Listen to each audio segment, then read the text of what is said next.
Hello and welcome to another episode of Prague's Tour Guide. My name is Patrick, and in today's video we'll focus on the Old Town Square, historically the most important square in Prague.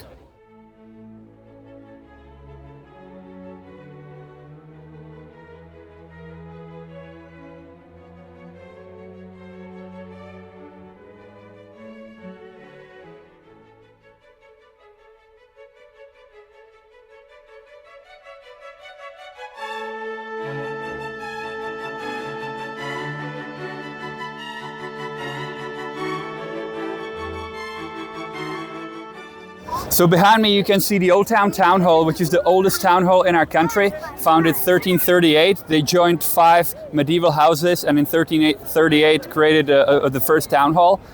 And from this angle you can see it's actually partially damaged. If you look at the edge of the facade, you can see it kind of seems like it's chopped off. So where you see the trees, they used to be the northern part of the Old Town Town Hall, but it was destroyed at the end of World War II during Prague Uprising. And on the 5th of May 1945, Prague uprised against the Nazis. And for 4 days we were fighting the Nazis all over the city, and the town hall was chosen to be a headquarters of the Czech resistance. So the Germans, they sent tanks to the square and they started shooting at the town hall, and it caught on fire. So the northern part where you see the trees, they used to be the Old Town Hall, but destroyed in World War II. Hey guys, here you can see there's a big crowd of people, and that's every hour on the hour. When there is a show on the clock, people gather to watch the show. So on the side of the town hall there is an Old Town astronomical clock from 1410. We made another episode about it, so if you want to see the details on it and how it functions, you can check that episode.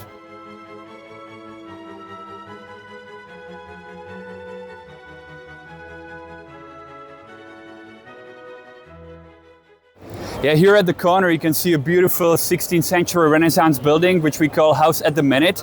And it stands out because of the S-graffito decoration that it has on the walls.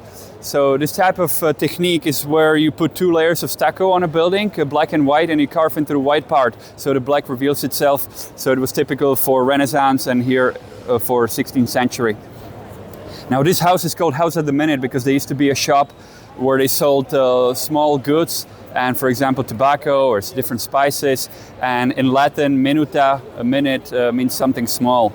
So also Franz Kafka lived here when he was going to high school in the late 19th century. Yeah, over here guys you can see there are white crosses on the ground, and they represent the 27 leaders of the Protestant uprising that were executed here on the 21st of June 1621. That was the beginning of the 30 Years' War. In our country we were Protestants, 85% of Czech people were Protestants, and we were under Austria who were Catholic.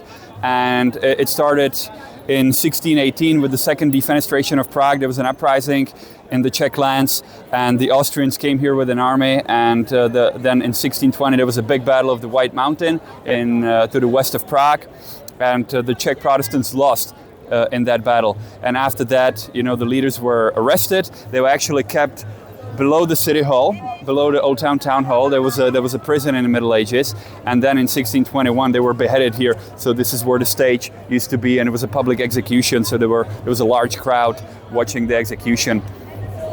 And you know, one time I had a client on a tour, and he actually counted the crosses, and it turns out that there are 28 of them, not 27. Although in school we learned about 27 lords being beheaded, but it's actually 28 people. And there are actually 28 crosses because there was an artistic group Stohoven who added another cross, 28 cross, for 28 leader who was also beheaded here. But he's a guy who committed suicide in prison, but they still beheaded his body. So there were 28 leaders of the Protestants, not 27. Now that big church behind me, that's called the Church of Our Lady in front of Tyn, or in front of Ungelt, and it's a 14th century church. It was originally Catholic, later it was Protestant, Hussite, and now it's Catholic again. You can actually notice when it was Protestant, they put the golden goblet near the top, and now because it's Catholic, so they put Virgin Mary with Infant Jesus above the goblet. Also notice how the tower on the right is slightly more massive than the tower on the left, and that's because they're asymmetrical and they represent Adam and Eve. So the name of the church, Church of Our Lady in front of Ungelt, means that the church stands literally in front of a place called Ungelt. And Ungelt was a custom house where merchants who were selling goods on the square where they declared their goods. So we'll do a little detour from the square and we'll go see Ungelt.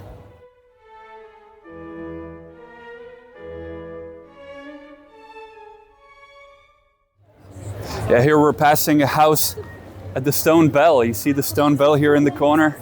So it's a medieval house, now part of a gallery.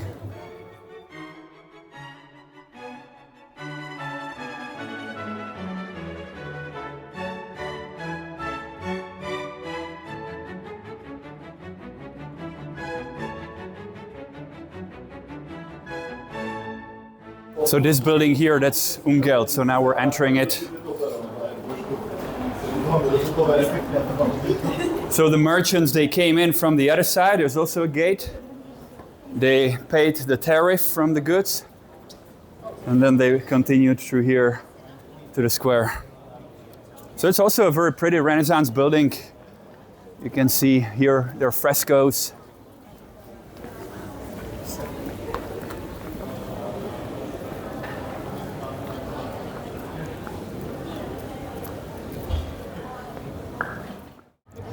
So we're back on the square, and here we have two religious monuments. So behind me you can see Virgin Mary on a column. She stands for the Catholics. And here we have a statue of Jan Hus, who stands for the Czech Protestants, Hussites. So historically we were Catholic. Then in late 14th, early 15th century, we had a Reformation with Jan Hus. So Jan Hus, he's like a Czech version of Martin Luther. Only that he came 100 years before Luther, and Luther actually based a lot of his work on the work of Jan Hus. So after Jan Hus' death in 1415, we had a civil war called Hussite Wars, when his followers took up arms and they started to kill all the Catholics. And they lasted for 17 years until 1436.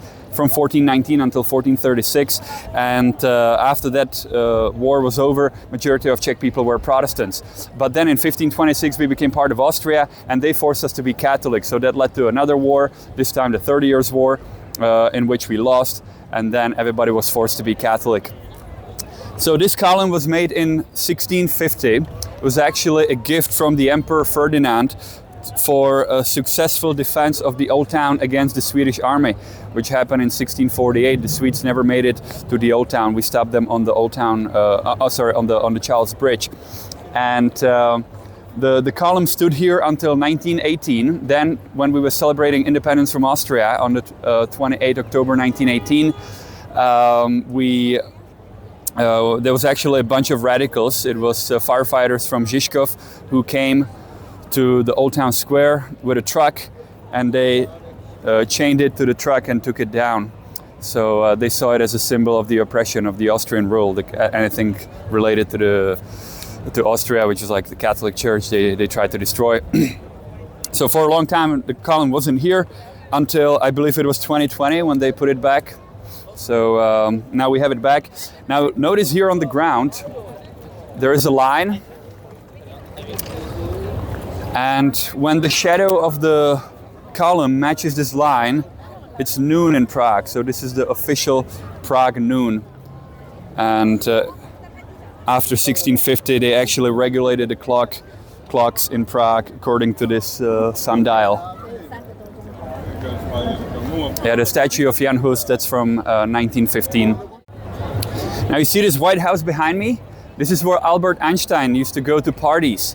You know, Albert Einstein, he lived in Prague in 1911 and 1912. He was a professor of physics at the Charles University in Prague for 16 months. And he was only teaching 5 hours per week. So he had a lot of free time to think and also to attend, for example, intellectual parties of Berta Fantova. So Berta Fantova was a local lady, and she organized these parties where she invited like intellectuals like Franz Kafka or Albert Einstein. So for example, Einstein used to play his violin there, and he would discuss physics. Yeah, here behind me you can see this beautiful Art Nouveau house, yellow house from the early 1900s. And that house was built for an insurance company that was selling fire insurance for houses. So that's why there's a firefighter on top.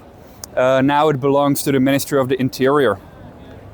And notice how all these houses here, that they're actually more uniformed, and they're all from like late early 1900s, and that's because there was an entire section of the old town, including most of the Jewish quarter, that was demolished. Over 600 houses were demolished in that period between 1890 and 1914. We call it assassination of the Jewish quarter, and they rebuilt it into the most luxurious neighborhood in Prague. So if you see like this section of the old town, it's original houses, and the houses are different sizes and they also look differently. But here, that's all more uniformed, and that's because it's all newer from the early, late early 1900s. Yeah, here we can see the Paris street, Pařížská, which is the most expensive street in Prague. And the name is not random. It was inspired in Paris to have a big boulevard with trees and Parisian style architecture. So like this whole section of the old town, when they were demolishing it, it was inspired in Paris, and they used Parisian style architecture. You know, the idea of Pařížská was also to cut through the old town. It was supposed to be connected to the Wenceslas Square, and there was some ideas to even cut through Letná Hill to go all the way to Stromovka. So it would be like a huge boulevard. They were trying to copy, you know, Champs-Élysées in Paris, but ultimately only this section was finished. So this is where you have like the most luxurious stores, like Rolex, Louis Vuitton, Cartier, and so on. So behind me you can see a church of Saint Nicholas, which was built in 1737 by architect Kilian Ignatius Dietzenhofer. It was originally a Catholic church. Later in the 19th century it was a Russian Orthodox church, and now it's a Protestant church that belongs to the Czech Hussite Church. Now in 1890 the Russian Tsar Alexander III, he donated a huge crystal chandelier in the shape of the Tsar crown to the local Russian community, and they put it in this church. Alexander III was the father of Tsar Nicholas, who was later killed during the Bolshevik Communist Revolution in 1917. So now we're gonna have lunch. You know, most restaurants on the square are actually tourist traps, particularly the ham, the Old Town ham, which is infamous, you know, overpriced ham. But there are two locations which are good. Mincovna I recommend, and also 420, which is a relatively new restaurant opened by Radek Kašpárek, who is a Czech TV chef. He's a judge on the Czech MasterChef. So we'll try it out. You know, by the way, the name 420 has nothing to do with wheat, as you might think, but it's actually the Czech country code plus 420. So guys, this is the end of our short tour of the Old Town Square. I hope you enjoyed it. Thanks for watching. As always, if you'd like to book a tour in person, either with me or one of my colleagues, you can go to our website, lucidtours.com. Feel free to like our video, and also you can subscribe to our channel. And we'll see you on the next tour. So take care. We're gonna have some lunch now.